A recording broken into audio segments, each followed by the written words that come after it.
parle beaucoup du prix élevé de l'essence ce matin avec 1,15 $. Mais notre prochain invité, lui, il avait décidé d'agir lorsque l'essence est montée à 1,50 $, de transformer un vélo électrique, mais vraiment de le rendre vraiment aérodynamique et puissant. On rejoint dans nos studios Télé 4 à Québec Stéphane Melançon. Bonjour. Oui, bonjour. Bonjour. D'abord, première étape, parlez-nous de ce vélo très particulier que vous avez mis au point.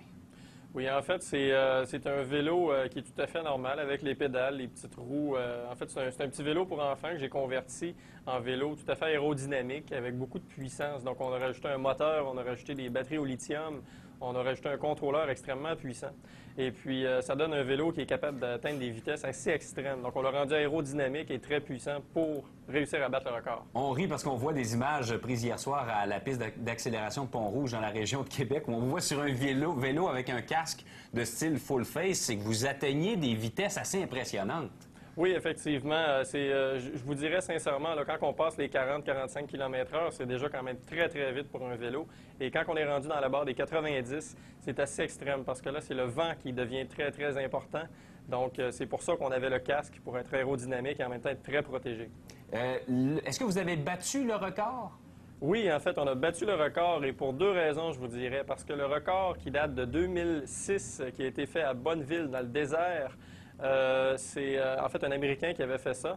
Et il avait fait dans le coin de 93 km/h, mais ce n'était pas un vélo tout à fait parce qu'il n'avait pas de pédale.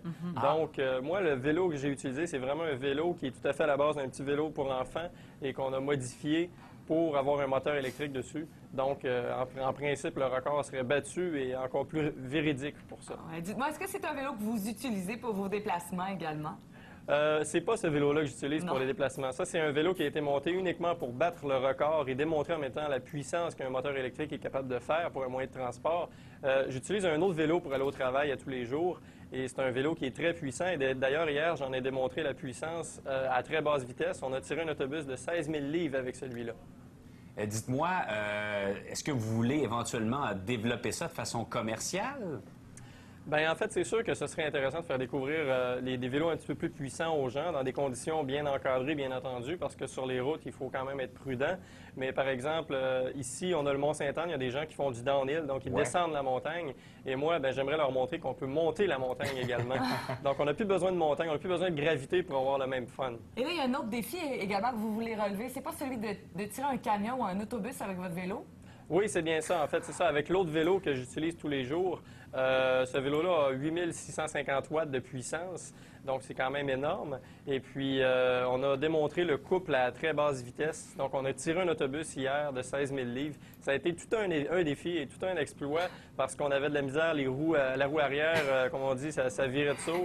Donc, c'était très difficile. Donc, mon père qui a embarqué sur le vélo pour ajouter du poids et finalement, on a réussi à déplacer l'autobus à environ 5-6 km/h. C'était le but et on a réussi. Et là, vraiment, vous allez faire rêver des gens aujourd'hui avec l'essence à 1,15 $. Ça coûte une bagatelle, vous déplacer avec ça, hein? Effectivement. Pour vous donner une idée, ça me coûte environ 1/10 de sou d'électricité pour me rendre au travail avec ça. Incroyable. Mais bravo! Bravo! Quelle ingéniosité, quelle belle initiative. On va surveiller vos prochains exploits, j'en suis certain.